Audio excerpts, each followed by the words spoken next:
Okay, testing. All right, everybody, we're about ready to start the Free Roger Ver panel. So if you wouldn't mind, please come on in. We're a few minutes late, but there's still time. There are seats up in front. This is should be a very exciting panel. We've got a great group of guests here today. I want to start out by saying, actually, one of the main reasons that I co-sponsored this tent with Doug Tuman at Monerotopia was it was my hope that we'd actually be celebrating Ross, Roger, and Ian being free. And I really hoped that Roger would actually be here. I mean, that was really something that, we were kind of hopeful and optimistic that maybe Roger would be freed on day one as well. But unfortunately, that didn't happen. The fight still goes on, but very, very grateful and excited for the fact that Ross is going to be here and for all of Lynn's efforts and Angela's efforts to make that possible. And so the fight goes on. So again, very excited today. How many of you are familiar with Roger's case? All right, so most people already have some idea, so I'm not going to spend a lot of time going through the details of the case itself, other than to say I think he's on day 415, stuck in Spain, and awaiting extradition, where he faces essentially a life sentence, 109 years, for made-up tax fraud charges by the federal government. And I took a very personal interest in this case because I was following Ian Freeman's case. Went to Ian Freeman's sentencing hearing. My wife and I went to his sentencing hearing, and I actually had reached out to Roger, and I asked Roger if he would retweet so that we could drive people to Ian's sentencing hearing. And he did, and in fact, there was a overflow audience. They actually had to set up a separate courtroom with closed caption TV just to watch Ian's hearing, which was a devastating hearing. And I hope you got an opportunity to listen to Jacob Hornberger and follow Ian's case. But just 6 months after Ian's situation, Roger was arrested in Spain. And the one thing that I knew right away was this was not about taxes. This was not about merely, collecting money or trying to extort citizens, as the IRS is known to do from time to time. This was about Biden-era crypto lawfare.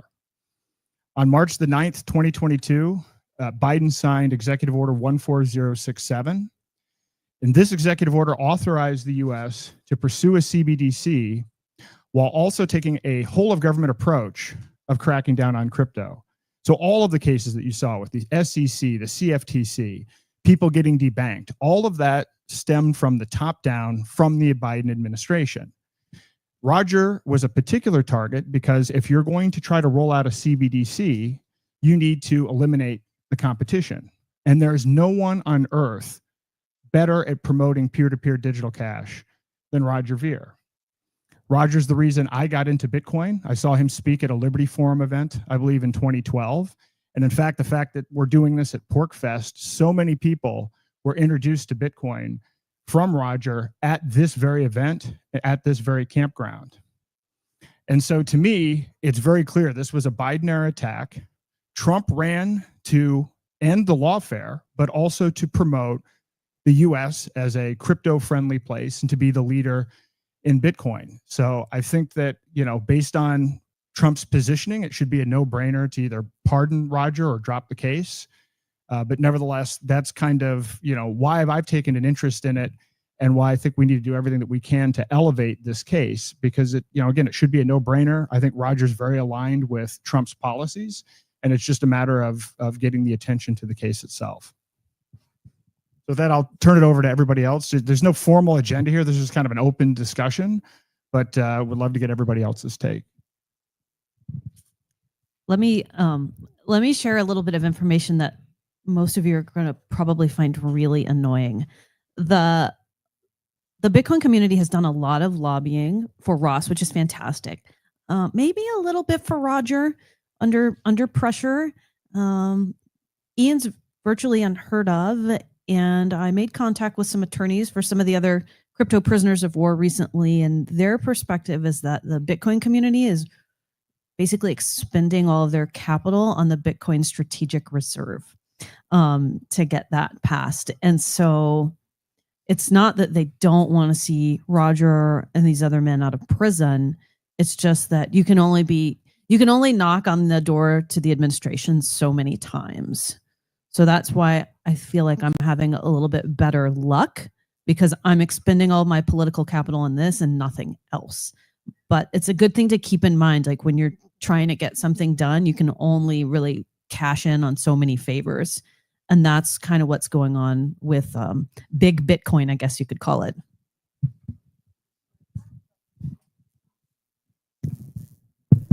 Thank you. The thing I think people need to realize is that this puts all of us in peril. I felt the same way about Ross's sentence. It's just, it's them, but hey, there's a precedent set and it will put us all in peril, that we can all be put in prison for a huge long time, on tax evasion. If this president has said, it hurts all of us. And especially crypto people, because I think there is, they are targeted. There's a whole list of them back there on a yellow sheet that, it's Roger being among them. And so I think that's what's important. And I hope more of the community, the crypto community and the Bitcoin community, has that sink in. This is important. This is an important case to everybody. So I think the bottom line is that they're trying to put a good man in prison because he told the truth. It is obviously, you don't give somebody 109 years because they paid the wrong amount of taxes. That's absolutely insane. No one actually believes that. No rational person thinks that that's a true and just sentence. This is all because Roger has been a long time advocate of freedom, but specifically his book Hijacking Bitcoin, where he exposes the government's role in limiting the block size to render Bitcoin an inefficient medium of exchange and therefore a non-competitor to the banking cartel. And, a lot of this, it started before Biden. It started with Ross. That was the first shot in the war on crypto. And then it sort of died down for a little while. But now it's, as the cryptocurrency has gained more momentum, the war on crypto has picked up. Also, don't forget, inflation has picked up too, right? The liquidity trap is sort of spiraling out of control. But I think, we can blame Biden, but at the same time, we can't say that Donald Trump is a pro-crypto president because he lets the Hawk Tuah girl rug pull her millions of followers and he launches a meme coin to make $1 million.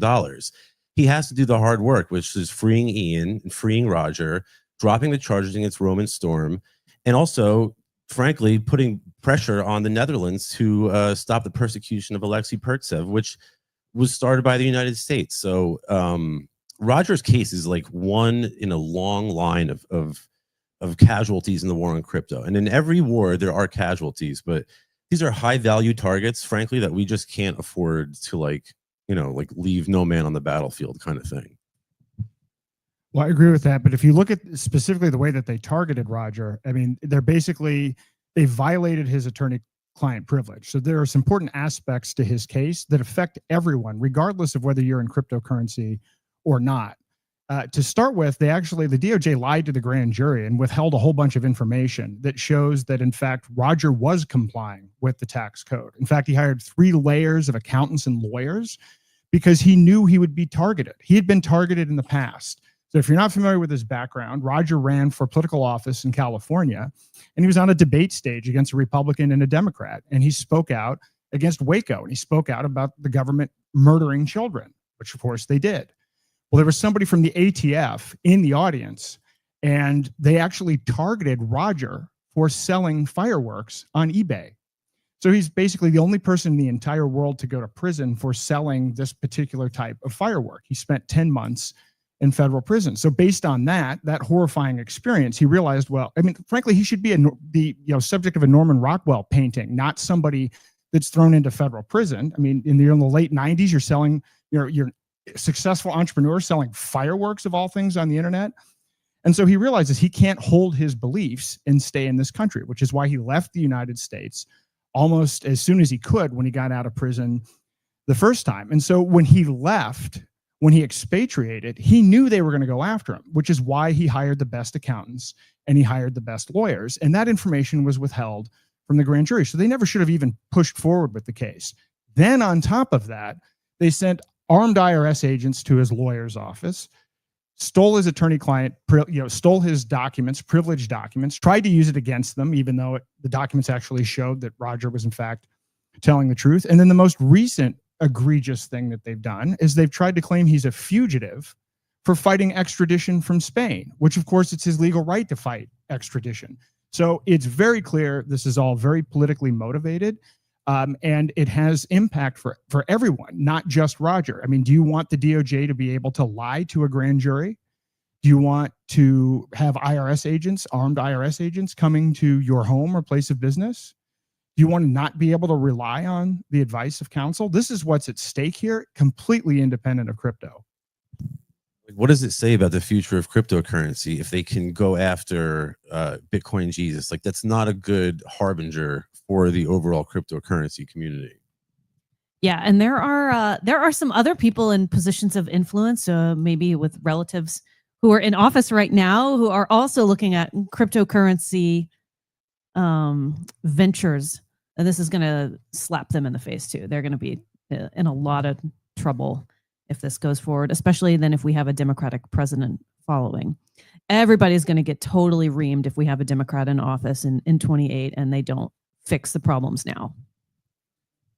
It actually gets, you know, everything that Aaron said is 100% true. But it's actually worse than that, because Roger actually like basically approached the IRS and was like, all right, well, just give me a number, whatever, you know, you say, I'll just, you know, we'll put this in the past. And they were like, they refused to give him a number.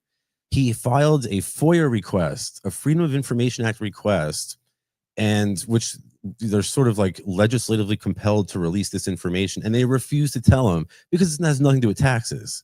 Right? If it was about taxes, they would be like, oh, well, here's a number. We want $1 million. And that's that. But it's not about taxes. It's about his advocacy for freedom and cryptocurrency.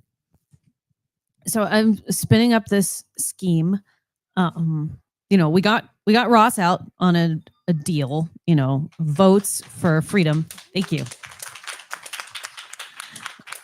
It was on the one hand, it was very transactional in nature, but there was a lot of emotional appeal wrapped up in it. And I'd like to do the same thing, although this has a lot more steps. This is like vote block gymnastics for the rest of these men, which is that, you know, okay, President Trump, like, you know, no one in the libertarian community, the Bitcoin community, broader crypto world is excited about what's going on in the federal administration right now. They're likely just not going to show up to vote. You know, no one has any faith. They're very upset that the, you know, Doge cuts weren't passed. Things have been slower. You know, there's no release of Epstein files. Like, there's a lot of grievances and things that everybody who ordinarily wouldn't vote for you, they were very excited.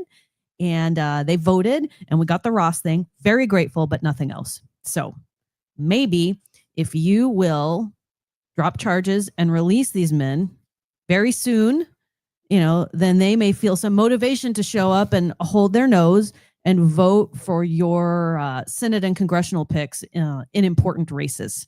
But it's going to take some motivation to get us there. So that's what I've presented to them, and I'm continuing to like present with data. You know, like I've got like these little resolutions getting passed in state libertarian parties. I want to do it in the Republican, you know, like the New Hampshire legislature as well.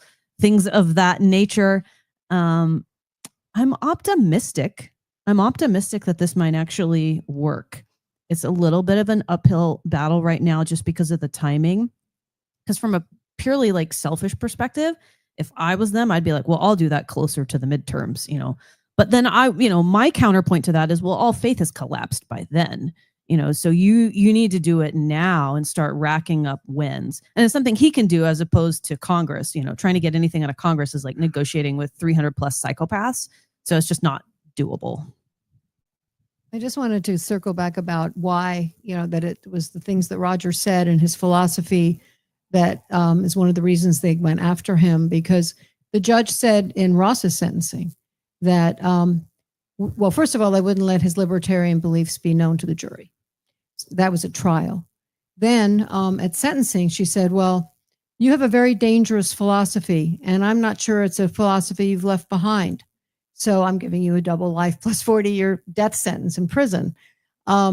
It's a very dangerous philosophy to people who don't want people to have a lot of freedom. And that, of course, goes into the whole crypto thing. So I think that's a very valid point. Yeah, and that trial was a sham. That lady, Catherine Farr, should be in prison, and she ended up getting like some job with a swanky law firm in New York City. She should be in a federal prison. But and they ended up, they just, what they call a strategic reserve is just the Bitcoin that they stole from Ross. How can they say, Ross, yes, we apologize, you're innocent, but we're going to keep all the cryptocurrency that we stole from you, which is absurd. So I'm glad to see that the community is supporting him, but I hope that the community will support Roger the same way, because really that's the only reason why Ross's case was such a politically charged issue, was because so many of you guys were so passionate about Ross's case. So we need to get you just as passionate about Roger's case, so that becomes a sensitive or like a politically weighted issue as well. So one of the reasons that they went after Roger specifically, and I mean the Biden DOJ when I say this, is for the same reason that they went after Alex Jones for other reasons, is because he's a polarizing figure in the community. And they said, all of the libertarians and conservatives are going to fail this test. They're going to say, we don't like him, or he said something mean on the internet. We're not going to rally behind him. We're afraid of the association. And they thought, well, Roger did, he's been a polarizing figure in the Bitcoin community, so no one's going to come to his rescue. And I think that really shows you how critical it is that we rally behind him, because there is a lot at stake. If there wasn't, like, they would have picked someone else if it was just like a whatever case, but they know that going after Roger, they can get away with it if we don't stand by him. He is polarizing, but one of the other reasons they went after him is because he's effective. And a lot of people aren't fully aware of the breadth of his active advocacy. In fact, I wasn't until, I started talking about this. I would go to various events all over the world, and I'd say something about Roger's case, and somebody would come up to me and say, oh, did you know he helped this organization, or he helped this person? He helped Ross. Yeah, he helped Ross with legal fees. He donated to FEE. He was the founding donor to the Brownstone Institute. He's helped countless individuals, and most people don't know about any of this because he doesn't do it because he wants to raise his profile. He does all of this behind the scenes. So I know there's a great video on YouTube about this where you can actually see some of the people from around the world talking about the impact that Roger's had on their lives and on their communities. And so I think that makes him a target, is his effectiveness. The most important issue from like a libertarian perspective, and this is like, obviously there's a million issues, but like, if you just like stand back and examine the enemy, right? The beating heart of the state apparatus is the money printer. And that's why people who push for sound money are really the biggest threat to the state. And Roger is the most effective advocate of sound money probably since Murray Rothbard or Ron Paul. So that's really what's going on here. I advocate for sound money, but I'm not half as effective as Roger ever was. So like, they don't care what I can go up here and say whatever the hell I want. They don't care. But Roger, when he actually speaks, people listen. And that's what, because he's been doing it for so long, and he's been very effective, and he's always been right about it. So that's why they're going after him. Yeah. God forbid. Naomi, I see, could you come up to the mic, please? The way I see it is you've kind of explained two courses of action for people here. One of them I think is important, and everyone in the room can do it, which is just being vocal about this. Russ had the same thing. There was a smear campaign that tried to divide the community. The reason why people didn't immediately push back is because the press were all saying horribly untrue things about him, and it took a long time. It took like 12 years for enough people to stand up and vocally support him and actually say, no, these are accusations that are just simply not true, to actually sway that opinion. I think Roger needs a lot of that. It needs people who are willing and brave enough to stand up and be vocal. But Angela, I'm most particularly interested in your strategy. So it's very rare to find someone with such high agency who is strategically finding a way to consolidate efforts and go in a single direction. That's how we get laser focus. So explain to us what we can do to support your effort right now. Yes. If you are a member of an organization that does anything like pass resolutions, make recommendations that go public, and it's like SEO searchable, you need to do it. So, like I had several libertarian state affiliates. And by the way, 2 years ago, none of this if somebody asked me if the Libertarian Party of Mississippi passed a resolution, did it matter? No, but now I can point to it and be like, look, there's like 26 of them that are all saying this. And then beyond that, like, I need you to talk about it on social media. when people in the administration go and search, they need to see that people in the crypto community and Bitcoin and libertarian and anything adjacent are talking about this. Otherwise, it's not a deal they're going to be interested in from a transactional nature. And I know it seems like kind of gross, and it kind of makes me kind of feel a little icky sometimes, that I feel like I'm kind of gambling with someone's life, but I don't know any other way that's effective for, like, I just got to like roll the dice, and try to push it forward. So he just needs to show up at as many places on the internet as possible. All of them do.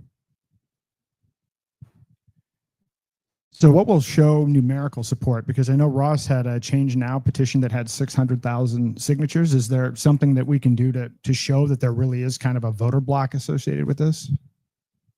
Yeah, so resolutions from people that are active in politics and vote, that's really good. So like if the New Hampshire state legislature could do this and they can maybe put everyone's name in, that would be great. And then maybe we'll get some other Liberty Caucus Republicans. I don't even care if it's a county thing. If you have some, it wouldn't be nonprofit, but some institution, some foundation, anything like that, send out a press release. We're requesting the administration do X, Y, and Z. Anything like that, Is there a template for a resolution? Okay. Yes, there is. I will share it with you. Thank you. So one of the things I like about it is the approach of that Trump needs to take action before the midterms, because that's one thing that I get worried about with politicians. Is, again, if you give them an opportunity to wait or delay, that tends to be problematic, because they will wait and delay. They'll wait for you to deliver the value, and then they may or may not follow through. So what is the strategy with respect to the midterm elections? Like, how many close races are there, and what does that dynamic look like? Okay, so it's going to be swing states. I think New Hampshire has a senator who's up for re-election. Okay, so and she's a Democrat, so they want to knock her out and replace her. So think swing states basically, and then there's the ones who like Susan Collins in Maine, Lisa Murkowski. I don't know what's going on with her. A lot of people want to knock them out from a purely pragmatic standpoint. It's like, hold your nose. If you knock them out, you could get someone even worse. And that's a scary thought from his perspective. So they need to maintain control of the Senate because they're afraid he's going to get impeached if they get a Dem majority. And so that's why he's highly motivated. So also getting senators and congressmen to endorse this and say like, hey, we need to free Roger. And the way that I approach that, by the way, if you know senators or congressmen, is the first thing I ask them is like, is this something you would support? And if they seem a little gun shy and you want to press more, ask them if they would sign a confidential letter. It's for the president and his staff's eyes only. It's not public. We want as much public pressure as possible, but if they're wimps, get them to do it privately. But if we can drum up the social pressure, then they'll they won't have a choice but to support it. So if let's sign the petition, send it to your grandma, your cousins, your best friend, your friends from college, send it to as many people as possible. If you have a podcast, share it. If you have a blog or a vlog, whatever you have to do, just get it out to as many eyes as possible so we can sort of put that pressure on these people. So given that Roger is polarizing, are there any, from a public pressure support, are there any issues we should stay away from that might actually damage the cause? Yeah, I would say try to separate them, and this is like advice I've given to his supporters, try to separate the issues that are presented in hijacking Bitcoin from Roger's pardon.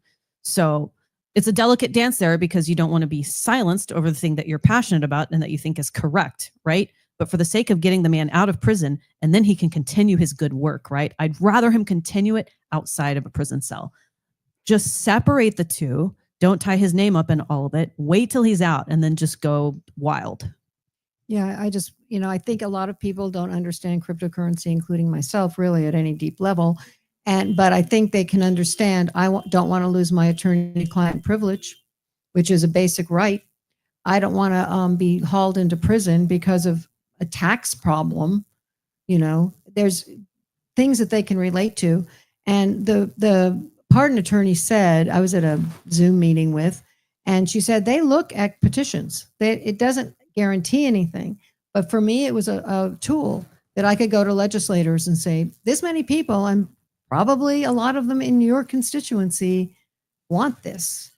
Took a long time to get that big a petition, took years. So, but just keep going. But I think if people understand that this threatens their rights and that anytime our system is weakened and becomes unjust, we're all at peril. It's getting bad. So this is not just a cryptocurrency issue, I think is the point.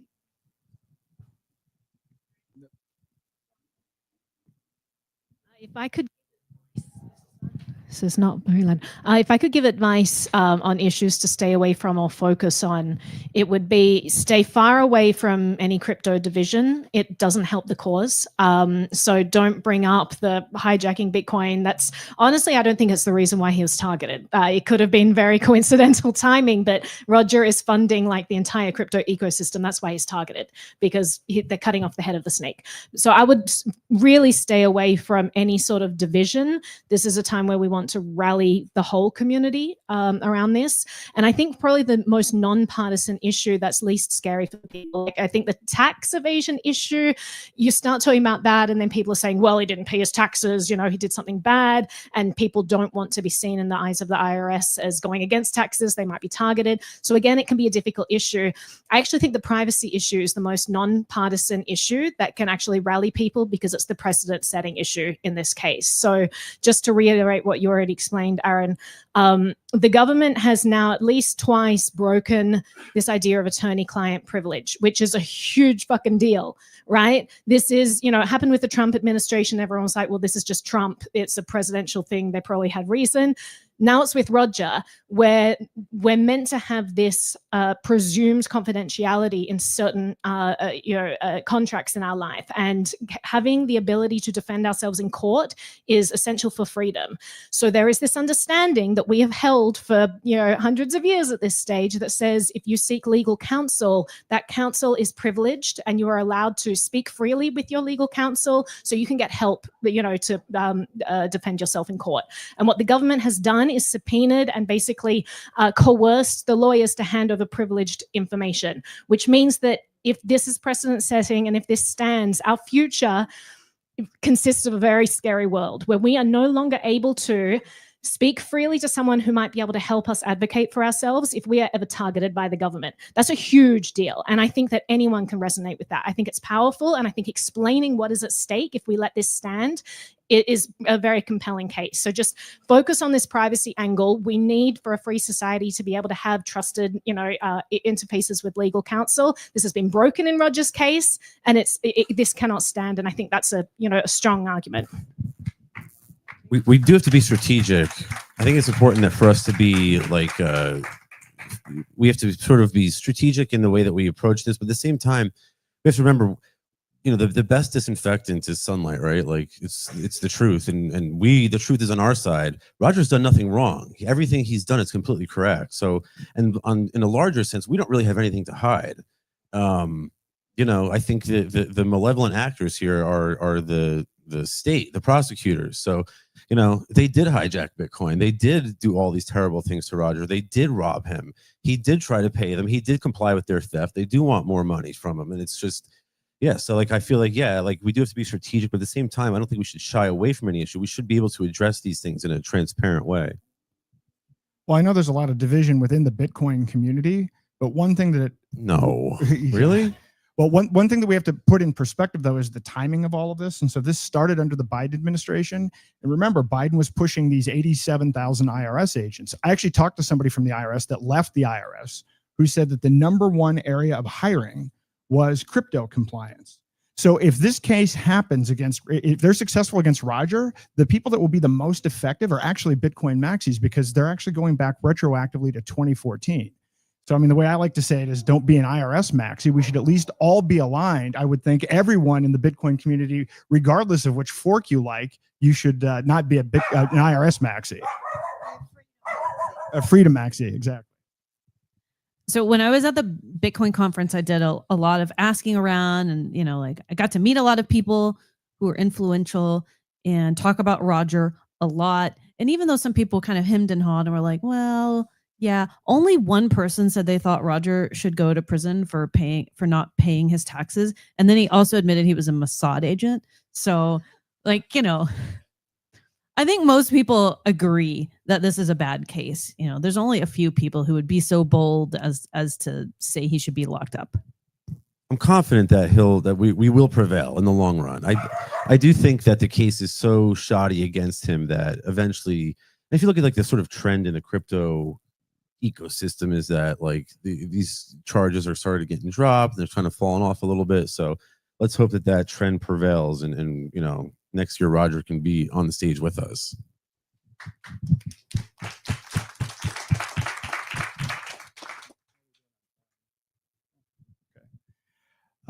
So we've got about 20 minutes left. Should we open it up for Q&A, or anybody have any? Okay.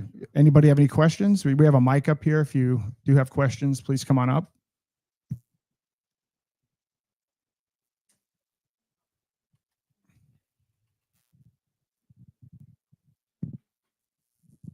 Hey, great to have you all here. Nice to see you, Aaron, Lynn.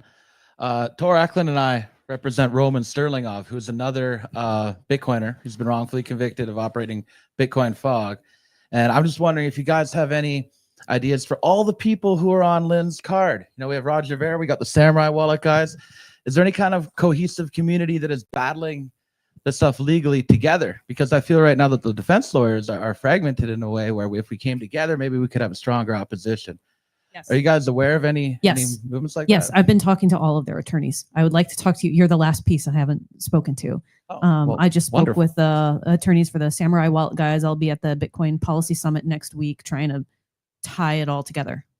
Absolutely. There's not enough communication. There's also not a coordinated media campaign between them, and probably because they feel that they shouldn't be. But I can be like the glue, which is why I'm adding like defendant by defendant into, I don't know what, the portfolio of people who should be pardoned, and trying to get all these different organizations to issue resolutions and public statements with them all in it.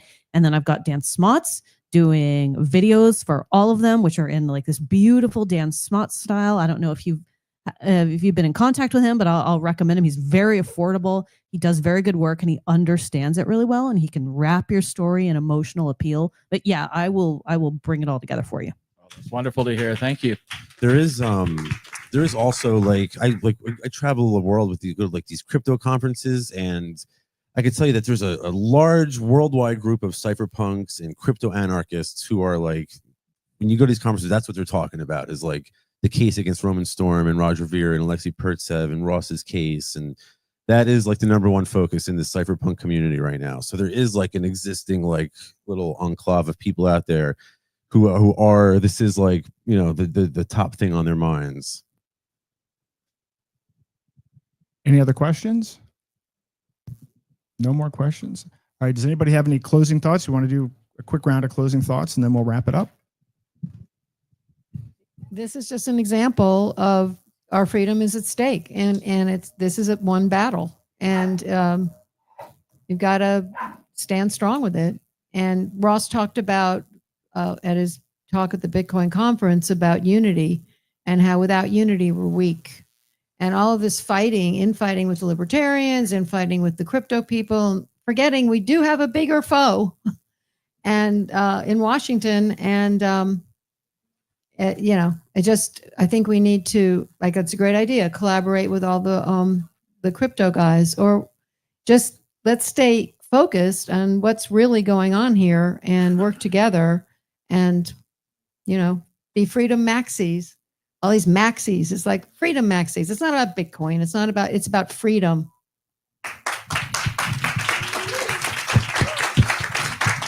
Amen. I used to have like this old podcast called The Agora, and I remember people would send me like 15 and 30-second ad spots for, the Free Ross campaign, because there was that much energy behind that movement. So we need that same kind of energy behind the movement for not only Ross, but also Ian and everybody else, and Roger. But like, once we get that level of energy from the community, then we can I think we're going to start to see more action. So go to freerogernow.org, sign the petition, send it to every single person that you know, share it on social media, every platform you have access to. whatever you can do, get it into as many eyes as possible, because I think at the end of the day, that's how we're gonna win. And he's such an important figure for the community. It's like he's like the bottom of the Jenga tower in the Liberty world. You pull that block out, and we're all fucked. So it's not just him that's at stake; it's all of us and the vision that we all share that's on the line.